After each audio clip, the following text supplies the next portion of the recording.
So this light station is the second lighthouse built at this place. The first one was in 1848, but it was poorly built. It was a cabin with a detached light. Okay. But because it was poorly built, it didn't last long. And in 1859, plans were made to make this lighthouse, to build this lighthouse. And it's in such incredible shape. How is that? 1935, the lighthouse was decommissioned, and the lighthouse service took the tower off the building, so it looked like just a regular house. Yeah. The Coast Guard took over, and they had people live here as a barracks. So when the Coast Guard officers were working on the other lighthouse or doing work in the marina, this is where they would stay.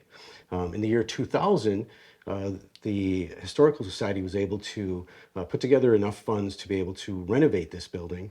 They moved the folks out, and they renovated the entire first floor as well as the second floor, where they redid the apartments up there so that people could stay here. So in the year 2000, the Duchy of Luxembourg donated the work as well as the funds to be able to recreate the light tower on this building. It was built in Luxembourg and then shipped here with the workers that created it and that were going to install it to Port Washington. And then they installed that new tower on top of this building. At the time, they renovated the rest of the building to make sure that everything would fit and structurally was sound. That was kind of the Duchy of Luxembourg, wasn't it? Yeah, I think it's every year they do some sort of fundraising or not sure what the right word would be. A kindness to the U.S. because of their gratitude for World War II. Oh, sure. And there's also a large group of people from Luxembourg in this area as well. Here we have the lighthouse keeper's office. Oh, it's little. Yeah, it's not a very large space, but he didn't need a ton of space. Yeah. From here, he is going to be logging all of the shipping that he sees that comes through the harbor. He's also going to do all of his correspondence here back to the lighthouse service. From here, he would be able to see the water. As you can see, there are quite a few buildings and vegetation that has grown up over the last 100 years. Back then there wasn't at all, though. No, there was nothing there. He Clear would be view. able to see out both directions.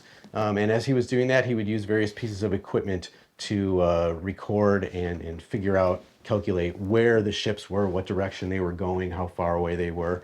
And again, just keep records of all that so that if there is a problem later, he could be contacted by one of the other light stations or the government to say, hey, we're missing a boat. It didn't show up in Sheboygan. Did it go past your station at some point? He could look at his records and say, oh yeah, it came by at 4 p.m. yesterday.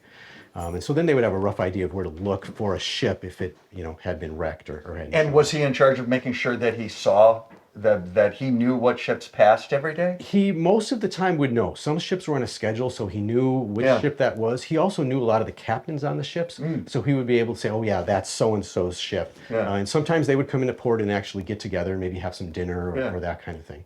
They did a lot of entertaining here for the ship captains that came into town. Cool. Great.